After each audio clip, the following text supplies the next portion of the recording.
Since February 2018, the crack team consisting of an old hipster, a rookie, and Tyrod Taylor's biggest fan record from a secret location in the heart of Scotland.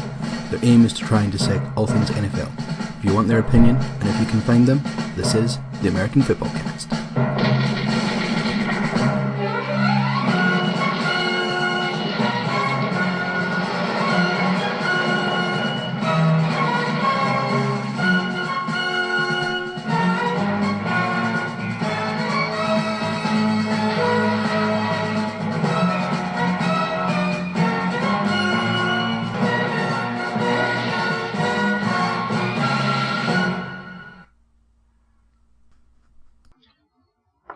Welcome to episode 22. Take two from the Steve Houserath this time, because I seem to mess up the intro every single time. It's me in the front foot. You're doing it again, but we're sticking with it, just so the listeners can get a scale of how bad you are at intros. So we need to get this bashed in an hour, because it's lunchtime and then get back to my desk, and inevitably I just waste a lot of time messing everything up. So anyway, introducing, have you heard, I'm here with my two usual co-hosts. Jesus, Steve. Jeez. You're drunk. Nearly. I thought I'd been quite clever. I thought I'd been quite nice today. I'm not going to bother next time. It's just a waste of time. Anyway, what I was going to do was introduce you as such, so I will get on to it. First on the list, but by no means last, the man who continually gives us controversy, including a Harvey Weinstein comment last week that was so bad I had to bloody edit it out. And the man who I beat in fantasy this week, Gav. I don't know about that, mate. It's a bold statement. 2 quarterback league. Oh, that doesn't count. Still beat it. Okay. Yeah, I didn't actually even find out what the final score was. It was Hammy that told me. I did see that when I looked at it on Sunday night, it was like you had 178 points and I had 150. So I was like, okay, it's not going to happen because you still had like 2 players still to play on the Monday night or something. Anyway. And secondly, he used to be a rookie, but this weekend turned into a bookie. He's the bookie. Anyway, let me finish my nonsense. Right, so trading away like Gordon Gekko in Wall Street, or if I'm showing my age, Wolf in Wall Street for you younger listeners. Anywho, it's Dr. Smith. How are you? Yeah, good. Right, so I've messed up that intro. Right. Let's get on with the actual. Spent far too much time in the intro. Let's talk clearly, football. I know. It's a whole minute and 42 seconds of your life you're never getting back. So sorry, everyone. Right, so we'll just dive straight into the game of the week. I thought about calling it game of the week, and then I thought, that's kind of stealing what Fox do with it. No, but it was. But it actually was game of the week, and arguably game of the season. Belter of the week. Yeah. Rams at Saints. So, Andrew, you were extremely keen on blethering about this because it was a brilliant game. Aye. What was the first 4 drives? Touchdown. It was so good. Just all offense. It was fantastic, and they kept with each other, and then the Saints disappeared over the horizon, and the Rams came back at them, and then the Saints won it, and it was just a great game of football. Just about everything you really wanted in it. If you've got any friends who are maybe on the fence about getting into following American football, show them that game. It is everything that is good about football was that game. Yep. Who do you think was the best player in that game? Oh, God. There were so many. Drew Brees. I'm going to say Kamara. That's obvious, though. See, my head says Michael Thomas. Well, all 3 of us are going Saints, interestingly. Is that just because they won? Probably because they won. Yeah. Are they the best quarterback, wide receiver, running back combo in the league? Ooh. Now, we talked about this upstairs because there was a Twitter poll. Did you create it or did you see it? No, I saw it. So there was 4 recommendations. That's still tough. Mm-hmm. There was... I messed this up before, Saints, so I might change my mind. There was... Chiefs, surely. The Chiefs, yep. Of course. Steelers? No. Yes, the Steelers with Connor instead of Bell, of course. And the other recommendation was the Chargers. I'd have them ranked 4. There's not for another. Well, I stupidly went for the Chargers thinking about it because I was going on this year only, and I wasn't really thinking so much about the Saints. But yeah, I would still put the Chargers 4 behind all of them. Yeah, this season. Probably, yeah. In hindsight, thinking about it, I mean, they deserve to be well in the mix, though. I think they're definitely probably the 4th. I can't think of anyone. there's the Rams, but they don't have that standout receiver. So they've got the 1 and 2 with Goff and Gurley, but Cup and Cooks are good, but they're not as good as. Yeah, and they're almost they spread the receptions between their 3 receivers so well. So you exclude them, but for me it is the Saints that have the best 1, 2, 3. Well, who was it that put up the tweet? I'm calling it now. They're winning the Super Bowl. That again was me. No. I actually, do you know what? Yeah, and a lot of people say they jumped to the top of the power rankings this week. They seem to everything is clicking brilliantly. The one thing that puts me off the Saints is they are a different team in the Dome from when they're on the road. Drew Brees is different. He doesn't play as good on the road. He's still good. Yeah. But if they end up as the they need to win, home field advantage, they need that. Everyone goes to the Dome, then it's a bit absolutely. of a no-brainer. Where's the Super Bowl being held? It's in the Dome. It's a Mercedes-Benz, is it? It's this season? Atlanta. Yeah. So it's so actually all works in his favour. Yeah. They need that home field. I think Ingram's been a bit streaky since coming back. I think Ingram. He only got 33 yards on 9 carries on Sunday. I can see him being a casualty at the end of the season. I think they might just. I think they might just say, because again they're playing more of a. Is it Taysom Hill? Oh, aye. He's awesome to watch.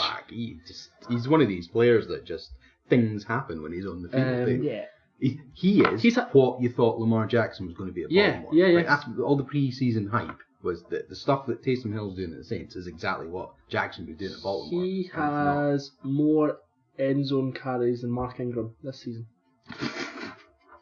What's that? It's like 6 versus 4.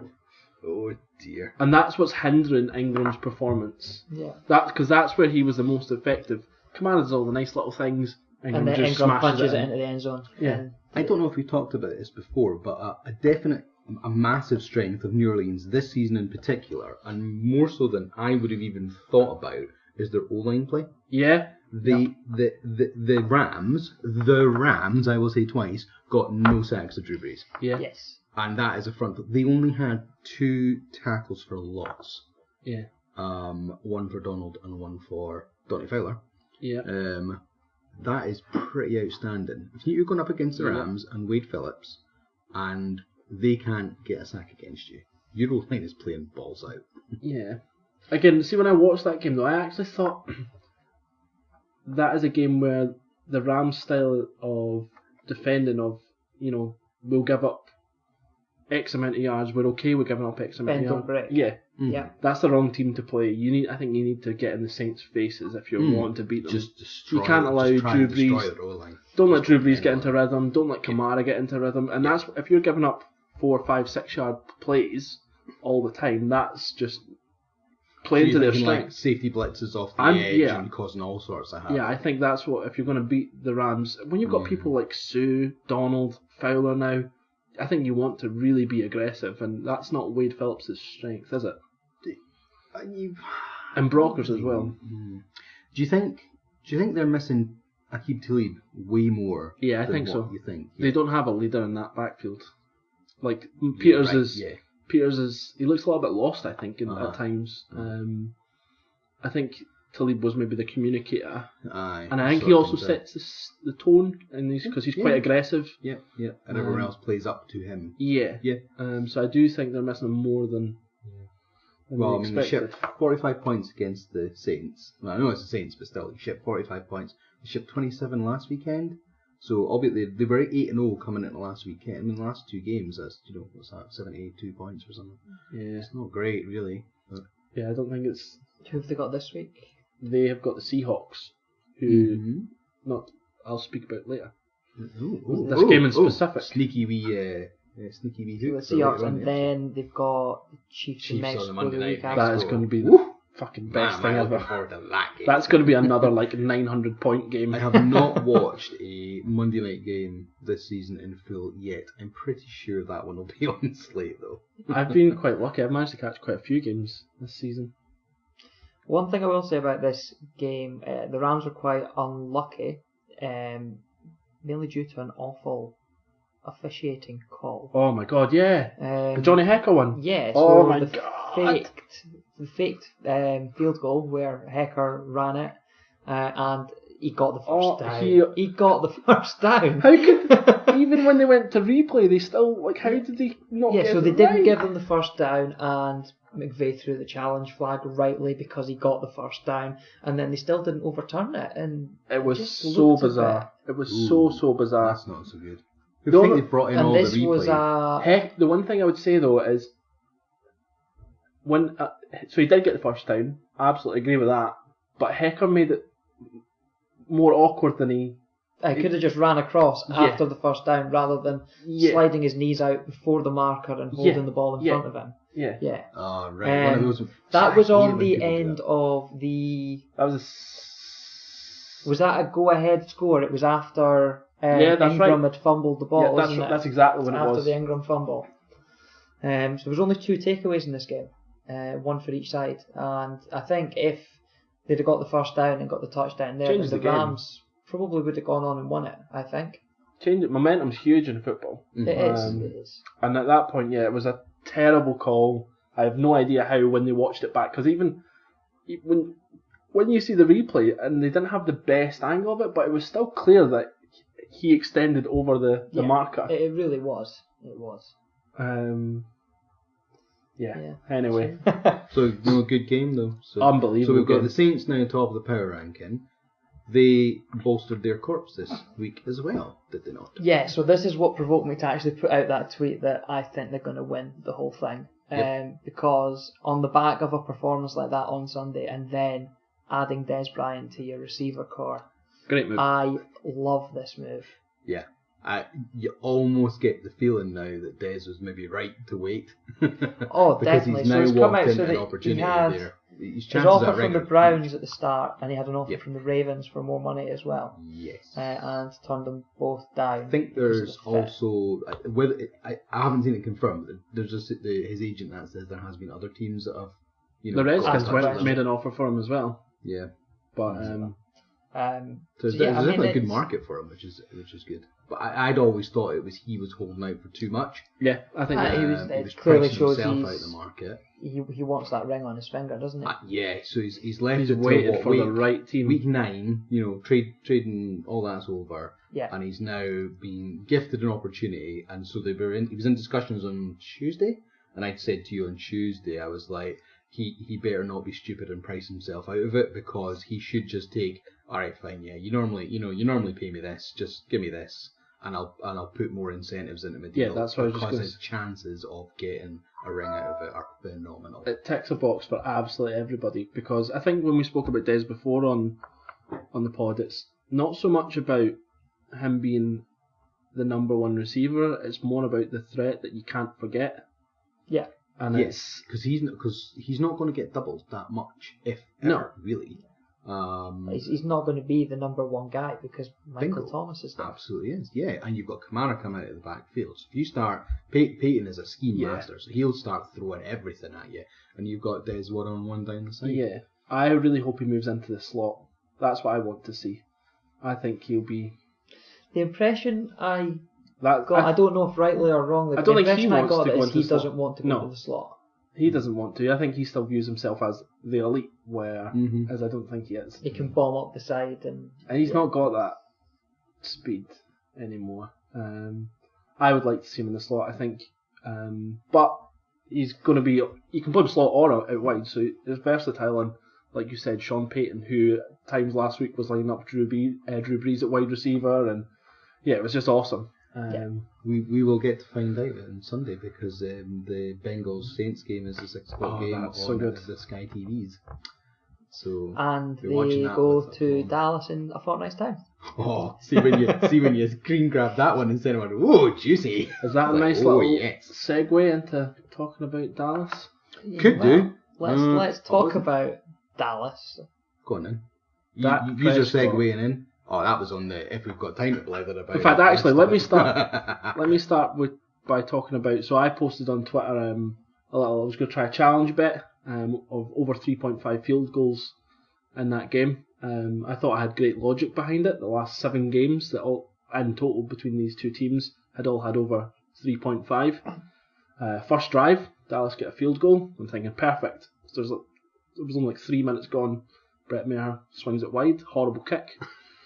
So that bit. Only they once upon a time had a good kicker. Yeah. And that just felt like that set the tone, because that was 3 minutes in my head I was like, there's so much time for them to bring this back. There's going to be loads of opportunities, and then I watched the next game and it was absolutely awful. Yeah, I also put a bet on that game. I had decided that Zeke was going to get 100 yards and a touchdown, and he didn't get 100 yards and he didn't get a touchdown. So watching that game, it's so weird. Your strength is Zeke Elliott. He is your absolute strength. Because it sure as hell ain't Dak. And at points they literally just ignore him. There was a moment where it was third and 6, and they brought in Rod Smith, the backup running back. I'm like, what the hell are you doing? Why are you not playing your best player on a down that you need to convert? He wasn't gassed or anything. Not. This was still like the second. This was like the second quarter. So just seemed a really random play. And I was parts of it as well. And Jason Witten's awful. Why they let him in the booth is absolutely beyond me. Oh, we talked about this before. Though. It was the Romo effect. They thought they were going to get exactly the same with Witten. They clearly haven't, and it's probably contracted. I mean, there was times where he spoke about things that was cool, but it was only cool because he knew the Cowboys. He could speak about the Cowboys because it was the team he was with last year, which was good. But when he's actually calling the rest of the stuff, it's just awful. But there was a point where the Cowboys were down 21-14 or whatever, and the camera just went over to Jason Garrett, and he just looked like he was like in a supermarket queue or something like that. He just looked like he was like not there at all. Was he randomly just staring into space? And I'm like, Jesus. He does. He gets such a bad rap about it, and they're saying a lot of the issues in Dallas though is as much Scott Linehan's fault, a coordinator, as it is Garrett. I mean, ultimately it all lands at Jerry Jones' feet. Let's be honest, he is the problem. There's a lot wrong there. There's a lot wrong. Troy Aikman went full attack on the Cowboys. I mean, he's a Cowboys fucking Hall of Fame legend, and he just says everything needs to change. I mean, he didn't flat out say Jones needs to move on, but that's what he was meaning. So, in this game, DeMarcus Lawrence was destroying Marcus Mariota. Absolutely destroying him. And it was just so strange. Like, at this point, it was 14-7 Cowboys. And you think, right, just run the football, run down the clock, stay on the field. And they were just doing these horrible, just everything they done was just bad play calls, bad performances by the players, and throwing it to Cole Beasley, who's normally pretty solid, but he was just had an off game. One positive I'll give them is Amari Cooper had a decent game. He had a decent game. I think he had, was it 5 target? Sorry. He had a decent, so that's the one they'll get out of him this season. Yeah. His touchdown move was good. I don't know if you've seen that back yet, but his move was good. But I think they need to move on from Dak. I think he's done.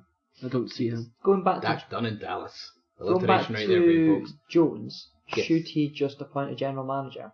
Should he appoint a GM and take a step back himself? I think it would be sensible for him. I think he should do that. He still is the overarcher, and he will still have his fingers in the pie, but I think he needs someone else there who's not a family member that will give him a bit of a make those decisions. Challenge. Just bounce off him and try and help him see sense in some of the things he does. Because the Cowboys notoriously for the last multiple seasons, going back maybe 5, 6, possibly longer, they keep people way too long when they shouldn't. Jason Garrett. Dak Prescott. You can still argue against that. It's still his rookie deal, and he's still got the 2016 season, which is kind of giving him a bit more rope than Des Bryant. You could argue they had kept him one season too long. Yeah. Maybe. Depends if he bounces. I mean, if he bounces back with the Saints, and then it's all the argument swings back the other way into why did Dallas cut him? But Yeah, well, he firmly blames their play calling. So doesn't he just? There is no love lost between Bryant and the Cowboys. Jesus. The thing is, with the Cowboys as well, when you watch them, they're not dynamic at all. They're not. They don't. The punt. Go back to the punt play that Garrett called. What was it? 4th and 1, and he punted it in his opponent's half. I can't remember what week that was, but so go for it. Yeah, they don't have that in them. Your field position's quite good, so even if you turn it over and downs... trust your defence. Yeah, and their defence is... Their defence is underrated. Jalen Smith was amazing in that game as well. He looks like he's getting back to normal, which is good. Sean Lee got injured though, Sean Lee did get injured. Oh, shock. No. I said something a couple of weeks ago about Sean Lee's days numbered. And we were talking about the fact that, All or Nothing, when we did, was it episode 4 we talked about that? About how he was so pivotal in the organisation, but not purely from a playing standpoint, from what he does off the field. As he's, and that's an article I was reading was saying the same thing. They think, is he now, if he's injured, has him out for another few weeks, is that him done? And they go ninth season now. They got the Eagles in a divisional game this week without Sean Lee. Jason Kelsey's been throwing some hate. Been hilarious. I can't remember the exact words, but go and find it on Twitter. Awesome. Yeah, so it looks. I think the Cowboys. The problem they've also got is they gave away their first rounder next year, obviously for Amari Cooper.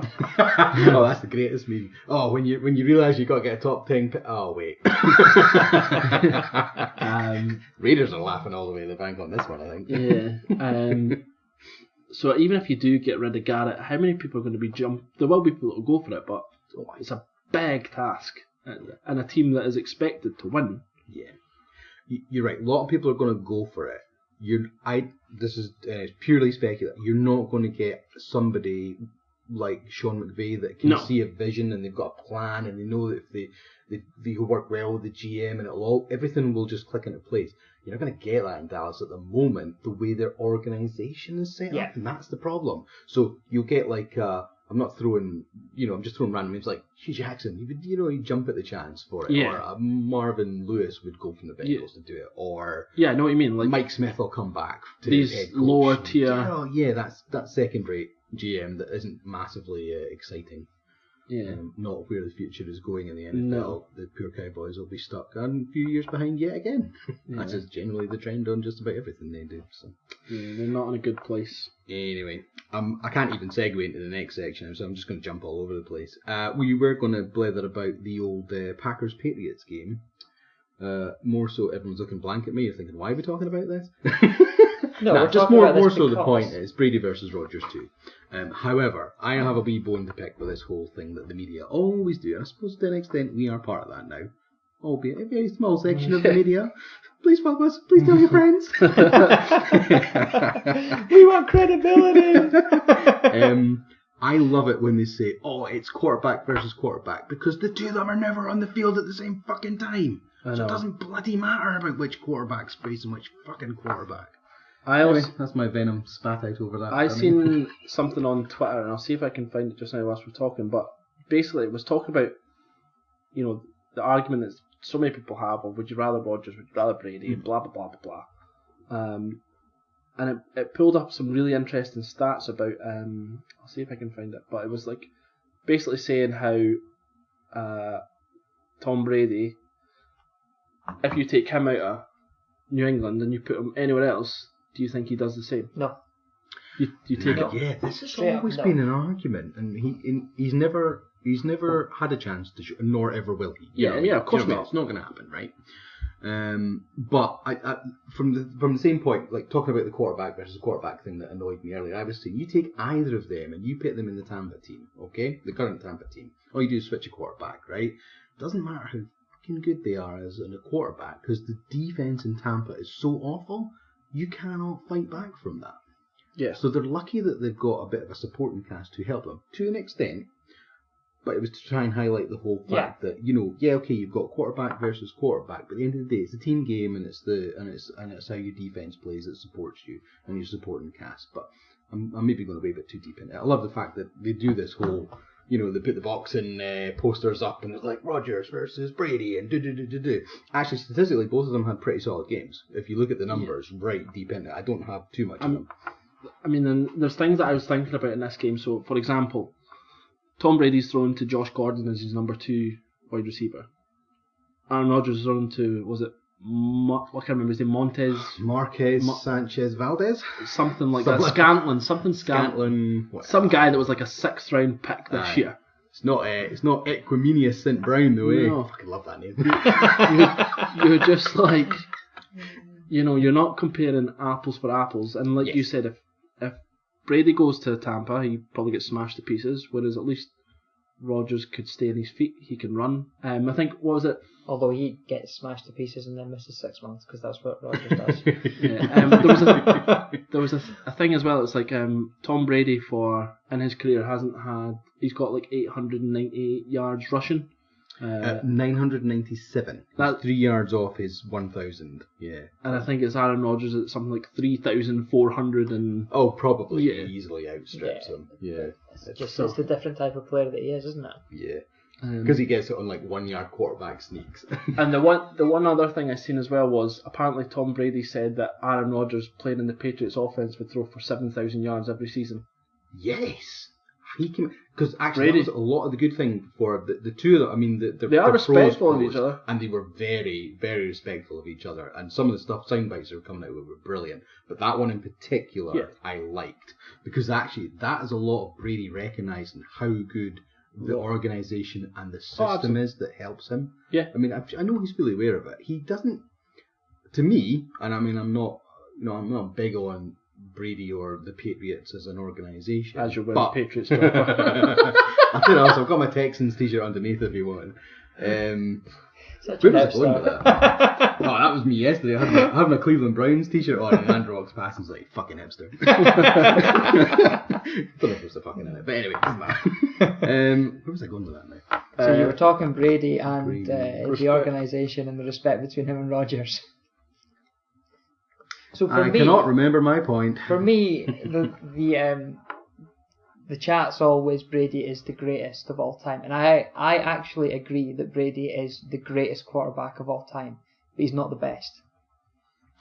Whoa! So they can both get a medal.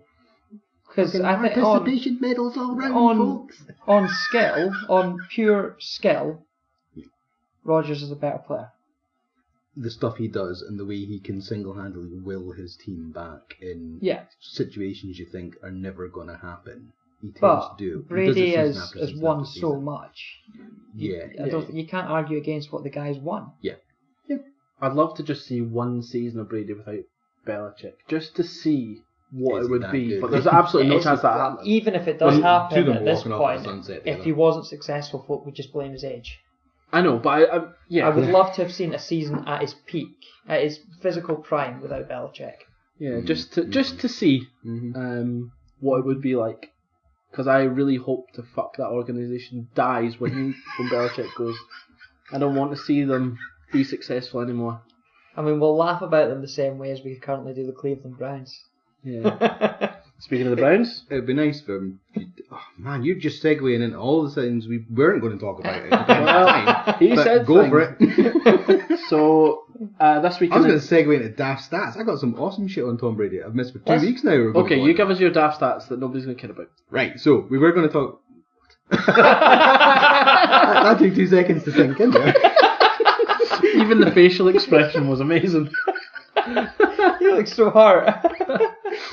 Right, so Andrew and I were talking about this, and we were going to bring it up last week, but it never appeared. So one that I seen, Tom Brady, since 2001, he is the quarterback who has won the most games in Buffalo.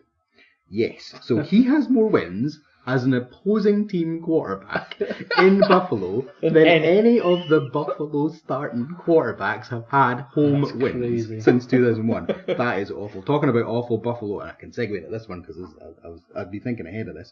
Nathan Peterman, right? I got some shit on him. You're not the only one. I just want to talk some stuff that's been dung heap on this guy. Oh my god! Right. So, did you see he's got a GoFundMe set up? The Bills are trying to raise $1 million to buy him out of contract so he can send him off to retirement. In that GoFundMe, and this is a bit I didn't realise until this morning, they've actually tried to nominate him for Defensive Player of the Week. He now has scored more touchdowns for opposing teams than his own team in throwing touchdowns because of the amount of pick six he throws. Nick Mullins in his debut equalled what the Bills quarterbacks collectively have scored all season on offense. Oh my god. I think that's if you exclude Josh Allen. Is it? No, Josh Allen's been okay, so... Yeah, I think passing it is. touchdowns. Yes, I think it is. Oh, that's a excuse. So them apart from Allen. Oh, so that's Peterman and Anderson. Yeah, but it is still half a season's worth of games. Yes, yeah. And in one game he equalled it. Peterman threw 0 touchdowns and 3 interceptions this past weekend. His passer rating actually improved. The quarterback rating for this season got better. Oh my god. It's just the level of futility, it's unreal. What was the other one? It was like something like Brady can, I think we mentioned Brady can throw the next 1,000 passes and he as will interceptions. still have a better career interception. Just awful. Do you not see when you look at the Bills, right? So last year they made the playoffs for the first time in how many years? Since I want to say about 92. Yeah, it was like a crazy record. Maybe 97. I might have over-egged it a bit, but yeah, 20 something. 20 odd years. Yeah, it was easy. Yeah, and they have regressed so much. Like, why would you get to the playoffs and think, okay, let's get rid of all our good players? So Cordy Glenn is a prime example of someone that got rid of. The O-line suffered massively. Incognito retired. He retired. And somebody else left. Did the centre get hurt? Was it not? Or I can't remember. Injured. But yeah, it was just like, why? Because they traded Cordy Glenn.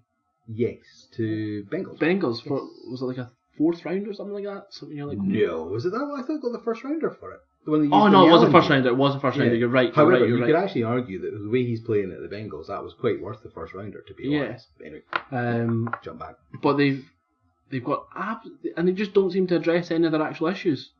Like they've had no wide receivers for like 5 years, and that's not even like making it up. They haven't. The Kelvin Benjamin move was awful. Did you see the strip from him? Oh my god, it was so bad. It was like he basically just gave it to the cornerback. It's like, so he catches it and then it's literally just taken out, like casually just taken out his hands, and the cornerback starts running away. Runs away and he probably just looks and goes, oh damn. He looks so disinterested. It's hilarious. I mean, that one from about 3-4 weeks ago where he didn't even practice with Josh Allen in the game warm up. I feel so sorry for Josh Allen. Poor. Like, yeah.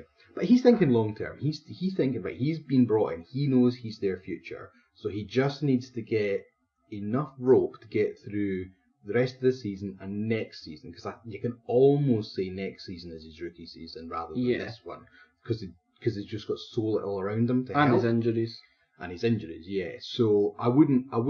Yeah, I get where you're going. It'll be like year 3 before you can really see actually, is he the guy? Do you think Sean McDermott is under pressure?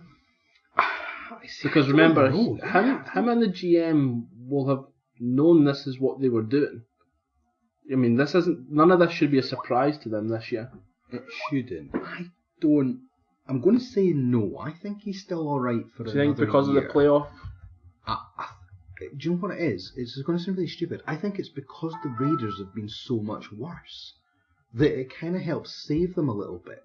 If the Raiders had got an okay-ish season together, okay, then you've only really got the Giants and the Bills that are in the pits of hell, okay? The Raiders are joining them at the moment. There's other 2 teams, Cards and 49ers, that haven't got as many wins, but I don't see them as an organisation and how they play being as awful as they do. Like, the Giants and the Bills are like a tier above.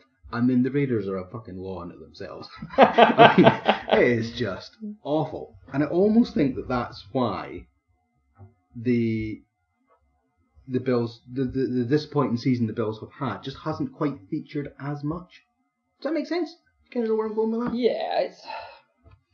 Has it been masked by their outstanding win against the Vikes as well?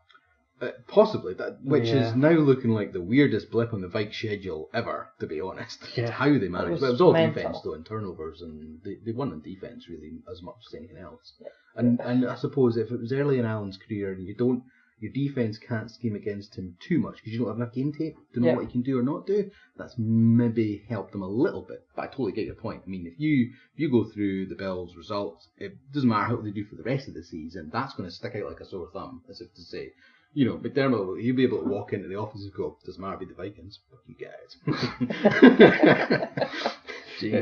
Yeah, it's not great. So, can't figure out how to segue into the next. What have we got? Oh, we've got time. Let's toss a coin. Are we going to talk Bruce Arians or left bell end?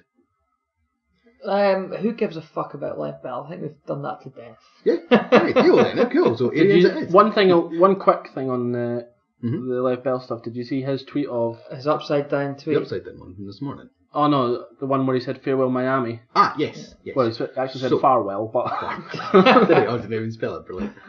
He definitely is back in Pittsburgh. The Steelers are aware of this. He has not contacted the Steelers, but he is back in the Pittsburgh area. Quick yes or no. Is he signing Gav? No. Yes. I can't see him not signing. I can't remember.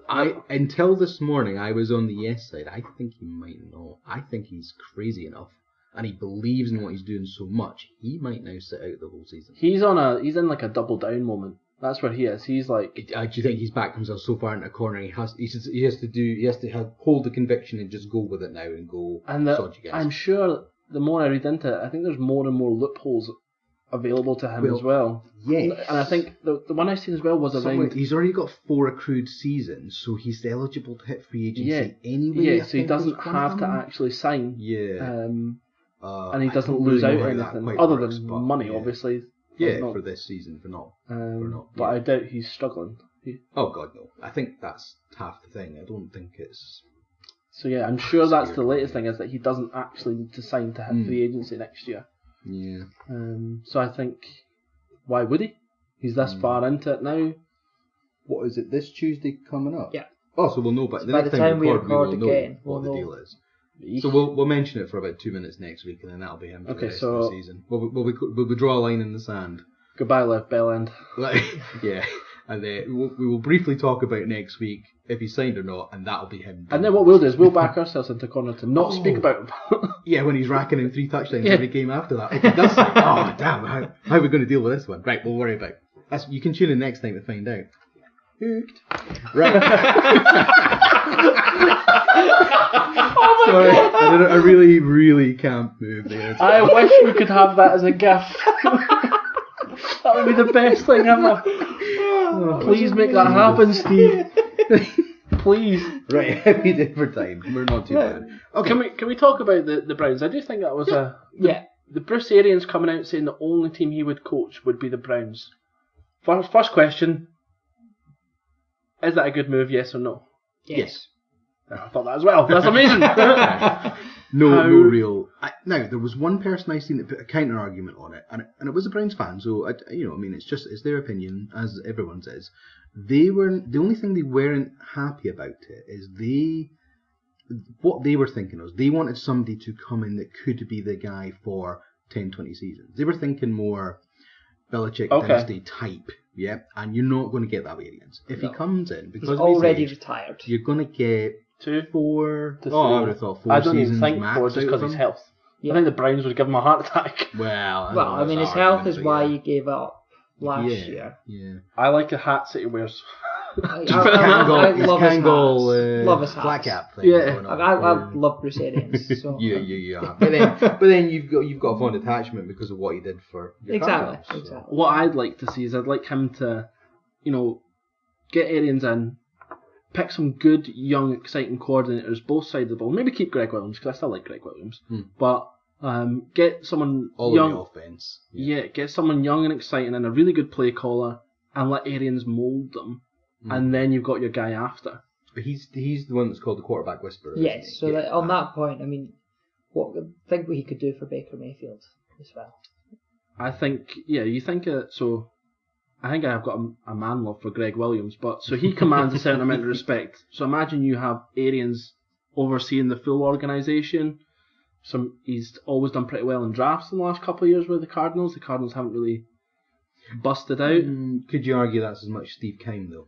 Keim. Well, going back to All or Nothing, it looks like it's very much a group decision, right? Okay, that's fine. Yeah, because watching their draft actually, it was quite good seeing that. And I think it goes all the way up to Bidwell as well. Right. So it goes from head coach to owner. They seemed very harmonious in their approach, and that's what the Browns have not had, harmony. They've had so much disjoint and just different things that are causing them to fall down, whereas he could be the sort of person that glues it all together.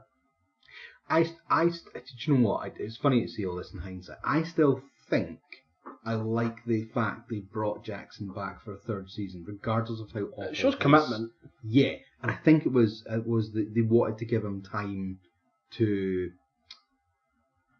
shape everything in his vision, and for whatever reason they didn't feel he'd quite done that in year 2, inverted commas.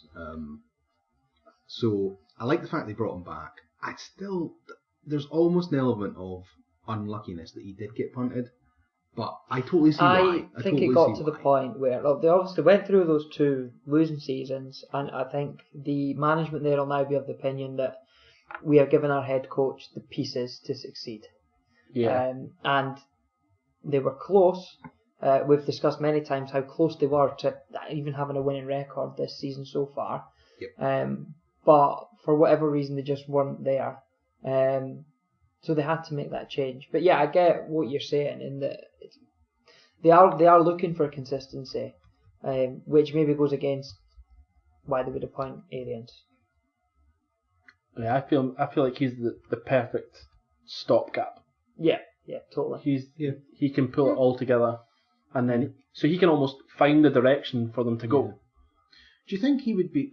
I know this will sound bad to say, but do you think he would be allowed to come in and he could say from the offset, right, I'm here to stabilise you for about 3 seasons, and there's almost that aura of it can go 2 ways. But it doesn't put a lot of expectation on his shoulders. Maybe what he achieves in that time. There's a goal and there's a hope he's going to do well, but if they don't make the playoffs in the 3 seasons, if he still gets 6 I don't think he'd be happy with that. I was just going to say, I think that could maybe be a behind-the-scenes sort of thought process, but I think he would very much come out and say, right, we're here to win. Yeah. And I think they would. I think they would be good under Arians. I do like it. Interesting that he said his pick would be Chuck Pagano.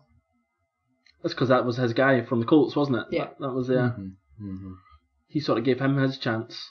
He was so classy what he did that whole season though, because he filled in as interim head coach, and just about everything he did was all it's not me. Yeah, he stepped back from the limelight as much as he could. It was pretty. Yeah, he's a classic guy, and again, just an all or nothing. He is amazing in it. Have you watched his Football Life? I've not. You should. It's very good. Again, yeah. Anyone else? Go look it up. I can't remember. It's available somewhere. I don't know if it's on Sky or if it's on. It is on Sky. I've seen it on Sky. Yeah, but I don't know if you can get it on Sky Catch Up. I feel okay. you can. It's on Amazon Prime as well. Actually, I have seen it on Amazon Prime. But yeah, that's well worth a watch. Cool. So we're all in on Arians to the Browns, and we hope it happens. Yeah. Do you think you bring him in now, or you just don't bother because it doesn't matter? I'd ride the season out with Greg Williams, I think. Yeah. And then sign him the day after Black Monday. Yeah. You could be the first one to that's the way I would do it. I think because it gives them as much time as possible to scout the team. You can have the conversation to say, right, you're our guy on this date. Yeah.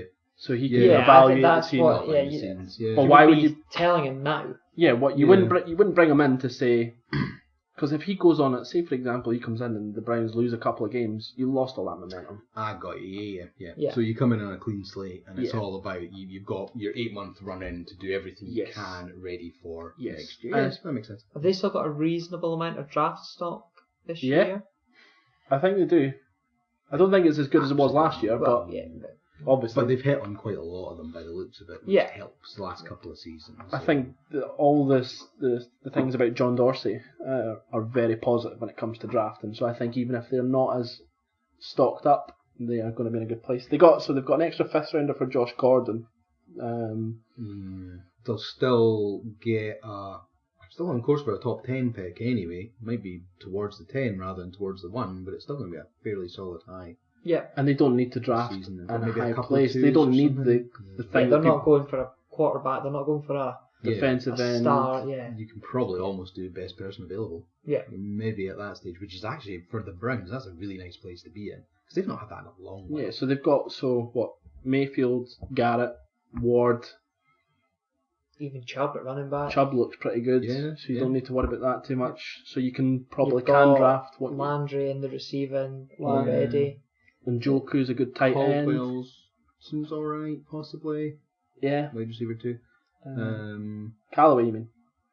Antonio Callaway. Who's Caldwell? He'd be an old player from back in the day when I was a kid. Gary Caldwell. Gary Caldwell, yeah. Andre Caldwell, I think he was the Bengals or something. No, I don't know. Who what was his name? It's Callaway. Anthony Callaway. Right. Him. So yeah, So yeah, I think the Browns are in a position where they'll be able to pick the best player going or beef up the O-line. Yeah, O-line or maybe a kicker. Kicker in round 1. God, no. Bring back Al Davis. They'll dig him up from the grave. He's going to lead the charge. What noise was that? That was my cackling. You were going to say something really bad and controversial again, weren't you? That I was going to have to fucking edit out. No, not there. I didn't have anything too bad to say.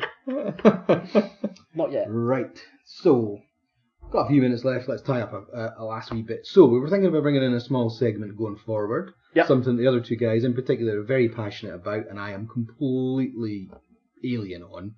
And that is betting and bookie. 2 for 2. I've got 2 kids. Come on. I'm on the kid. Is that 2 kids from 2 attempts? 100%. Perfect. 158.3. Thanks very much. Right. Enough about me. Right. This is actually about you guys. You turned it back on me. Sorry, mate. Sorry. Will we call it from rookie to bookie? Or will we we'll see how we'll go about it just now, yeah. Anyway, so something we're going to talk about for the next few weeks anyway. See how it goes. See what the love is on Twitter. Gav fancies himself as a tipper. Yes. Well, you were off to a hell of a start. Let's be honest. I'm on one. Well, actually, a couple of weeks ago. Was you Andrew that built on the Gurley and Kamara bit? No, that was me. So in our group chat, I've put in a couple of bets recently. I've had anytime touchdown scorer bet up. That was a couple of weeks ago. I had a coupon up last week, and I also had the Gurley and Kamara bet this week up. I then fancied the field goal bet, which I obviously already and you got Billy Big Balls and put that out on Twitter. Put that on Twitter. But all my logic, and this is obviously where this is the fun of gambling, I suppose. Or the fun of sport. There can be so many different outcomes. But all the logic behind it made complete sense to me. I thought it was going to be quite a low-scoring game.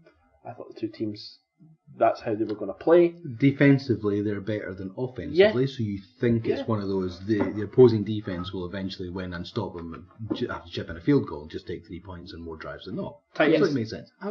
Titans have the most underrated kicker in the full league in Ryan Suckup. He's really, really good.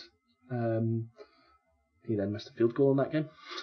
Did the Cowboys miss one as well? Yeah, both teams missed a field goal. Yeah. But they only had the 2 attempts.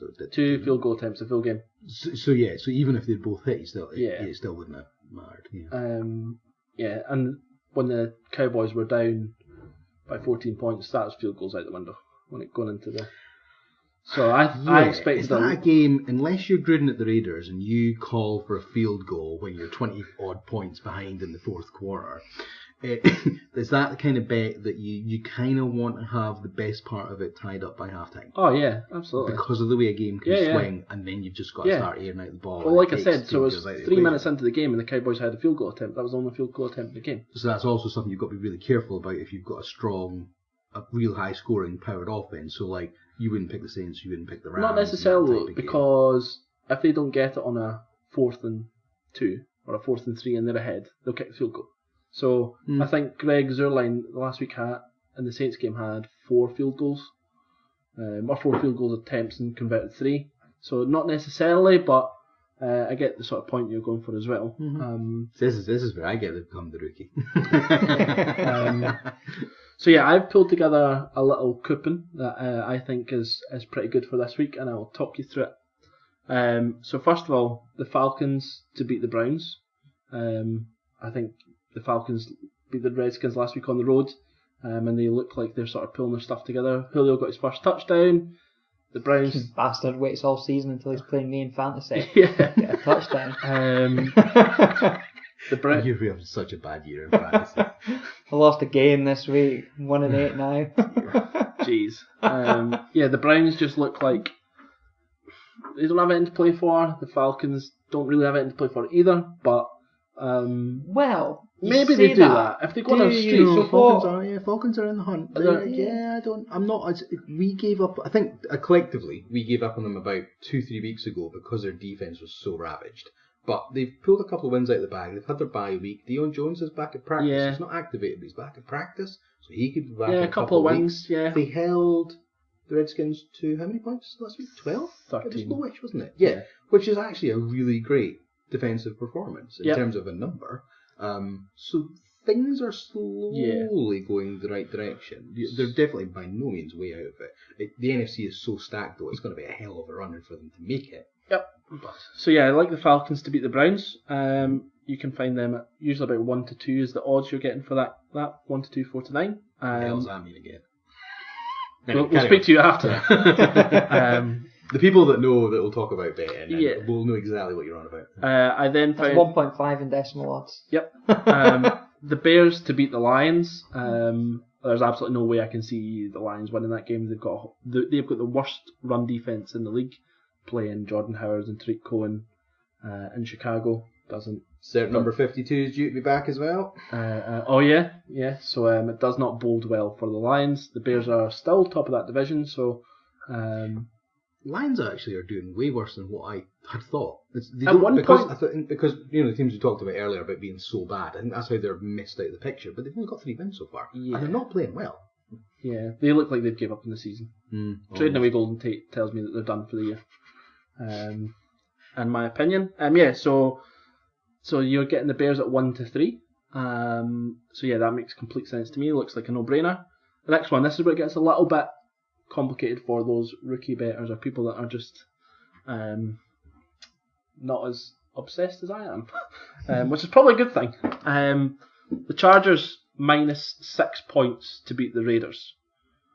So basically, that is the Chargers will win, but they will not win by more than 6 points. No, they will win by 7 points or more. Oh, right. So they're getting a 6-point head start on the Raiders. Anyway, right, kind of, yeah. I think the 3 of us could probably do that against the Raiders. Where'd you put each of us in an offence? Steve's offensive line.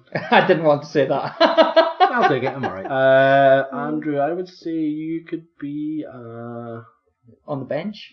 Oh, you beat me to it. I was just going to throw it in. I feel like you could be my go-to guy. You could be my wide receiver. And obviously I'm the star of the show, so I'm the quarterback.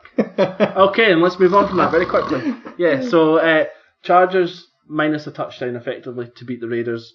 Raiders got destroyed by Nick Mullins in his first start for the 49ers. And you're coming up against statistically the best quarterback in the league. Well, it depends how you view it, you're coming up against Phil Rivers and everybody else on that Chargers offense. Rivers is on for his best season ever. So I love that bet. I love it.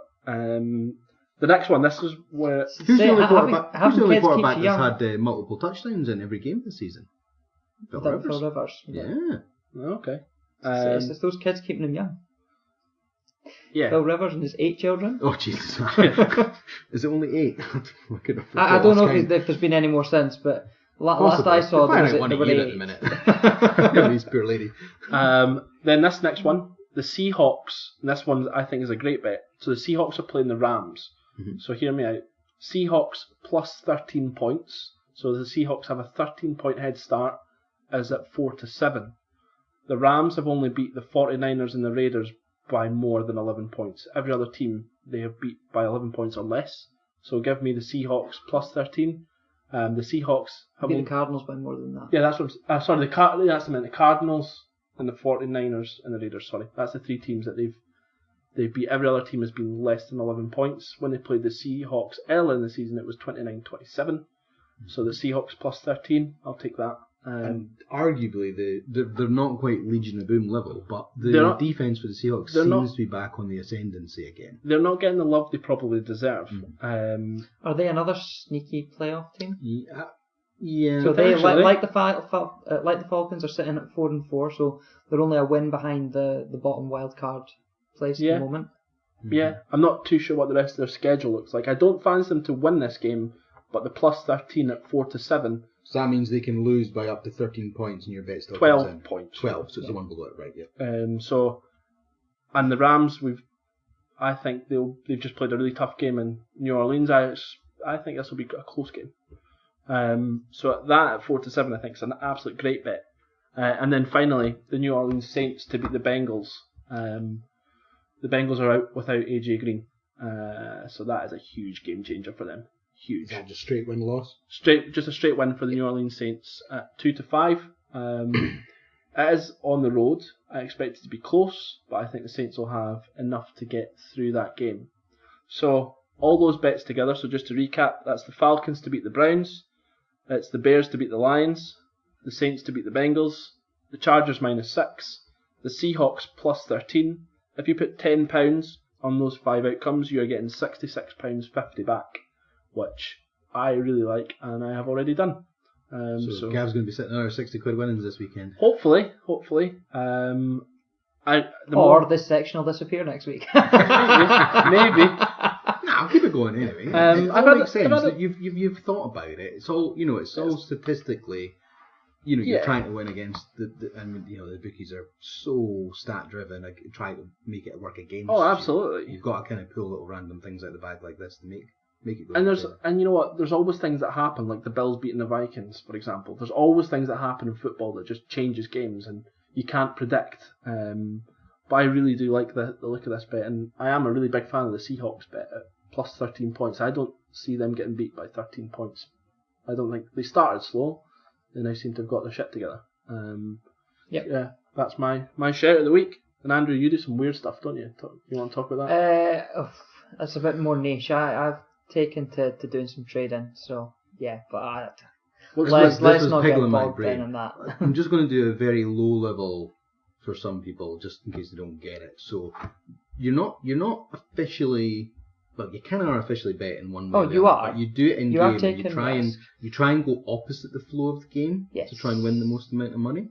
So it's playing the movements in the odds. Yeah. So you don't just back. You lay your bet off as well. Yes, this terminology is where I get lost.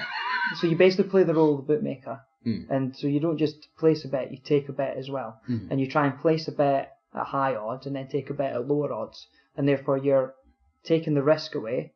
And the difference in the odds is your profit. And if you do it well, then you'll be able to generate profit on both sides. Did you end up winning out of the So I ended up winning about 20 quid from the Saints winning. If the Rams had won, I'd have won about 15 quid. But it didn't matter what the final result was, because of the way you were placing the bets through as the game was developing. Yes, exactly. Can that only happen on games where you've got that type of game where it's offense, and it's going to swing a lot? That's ideal. That's the ideal type of game for. Yeah. So this weekend, Chargers and Raiders. I'm not going to touch that with Archibald. No. So you're looking at. I was looking at the games of this week. Where did I see them? Back and forth. See, it sounds crazy. Is it worth chucking Tampa in there because it's so explosive and offense? That's the exact game that I was looking at as my pick to trade this week. Would be the Washington against Tampa Bay game. Because I think it'll go back and forth. I get the logic behind that because that's how Tampa play. But we have got so many injuries right now. Sheriff. Oh, IR. Luau. I don't know. Sean Luau. Yeah, so he's also gone. That's our two starters. Yep. Two of our regular. Trent Williams still got a banged up finger? Trent Williams is 50-50 to make it. Okay, right. So that's our 3 starting lineup in our offensive line, which is our strength. So you're saying avoid it. It's going to be a Tampa Bay blowout. Paul Richardson's also out. Jameson Crowder's out. Chris Thompson's... Richardson hit IR, didn't he? Yep, he's done for the season now. Yeah. Chris Thompson's 50-50 to play. We've got so many injuries. Have you had your bye week? Yeah. 2 weeks ago I was really optimistic, but that shows you how quickly things can change. Yeah. It was the amount of injuries in such a short in one game that's really rattled you. The 2 starting offensive linemen and a wide receiver. Wide receiver 2? Wide receiver. Maybe 3? 2.5. Probably 1.5 actually. Oh right, yeah. Between in one game. Yeah. It's just like ugh. And the thing that's been keeping Adrian Peterson up isn't there anymore. So he's been one of the main reasons we've been effective, and that's now gone. So I don't see Peterson having a good end to the season. So yeah, I feel quite negative. He is still up against the Tampa I cannot tackle. I know, but I'm just a listener beware. It does seem like it could still be high scoring because we are going to have to throw the ball because we are going to be behind. What time's that game on? That is the 6 o'clock game, so it's the early window. Right, so best time for us to do a trading type game. I say us, like I'm ever going to do it. No, because it's trying to keep up with the NFL while putting the kids to bed. That doesn't work. Oh, I get peace in the late window. Game is right. Okay, I got you. Yeah, I got you. Cool. Okay, well, I think we'll call time on that. That's a new wee twist to the podcast that we'll keep going for a while anyway, and we'll see what happens. I will probably just keep my wallet in my pocket and not be betting, but It'll be interesting to see how you two go. You got a big win a few weeks ago. Yeah, so I've had a couple. Like 60 quid off I've had a couple. I've had 2 60s in the last 3 weeks, and that 40 from the Gurley Kamara bet. So is it as simple as, right, you've got 17 weeks of no season, 360 quid bets come in, that covers you £10 you're betting every week. Pretty much. So as long as you're winning 4 out of 17, you're going to be up. Yeah? At that sort of rate. That's alright overall, isn't it? Yeah. Very good. Cool. Yeah. We'll maybe pay more attention to it next week. Maybe we'll do a spreadsheet or something. Next year even. I like spreadsheets. Like the defensive coordinators, we are always evolving as a podcast. That's the one. Cool. Right, any last bits and shout-outs and the usual wind-up? One really quick thing. Yeah. I watched the Rams press conference after they got beat from the Saints, and my man love for Sean McVay just increased even more. There's a couple of reasons. So we all know how he conducts himself. We all know how well he speaks. So when he was speaking to the journalists, he knew every single one of their names in the full room. Every question was addressed with their name, which I thought that's really classy. That is. And he accepted full responsibility for the defeat, and he didn't blame anyone else other than himself for calling the game wrong and for things not going in their favour. Just the accountability, because they were unbeaten. Everybody was, what's going to happen when they finally lose, and he just brushed it off. It was just so good. It almost helps getting the monkey off the back though. When a team's unbeaten and every week goes by and they're winning, this groundswell builds up against them almost, because the Patriots did it and they got 116 in the season. Everyone's like, who's the next team that'll be going unbeaten? And somebody, and we might see it in our lifetime. One team will go undefeated all season and postseason win the Super Bowl. It'll be the perfect season. Yeah. It's not been done since the Dolphins in the 80s. Was it earlier than that? Yeah, it was a 14-game season. Yeah, so the world, that's the only perfect season. And of course, the Patriots were 1 game away. Mm-hmm. Yeah. Oh,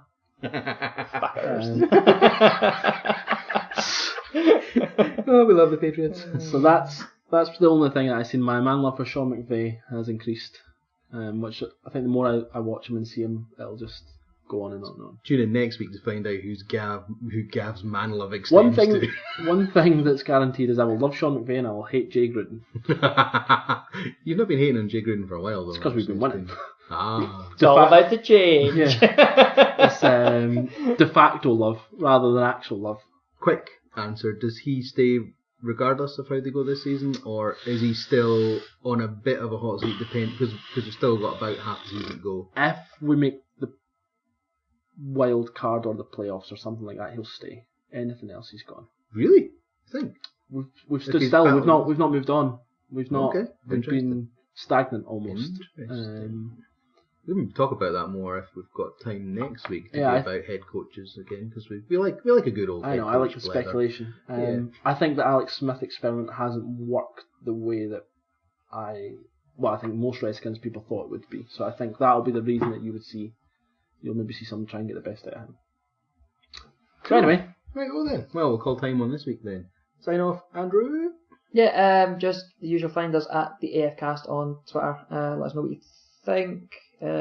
What do you think of Gav's betting tips? And I'll post any better tips than that. I will post it on Twitter at some point.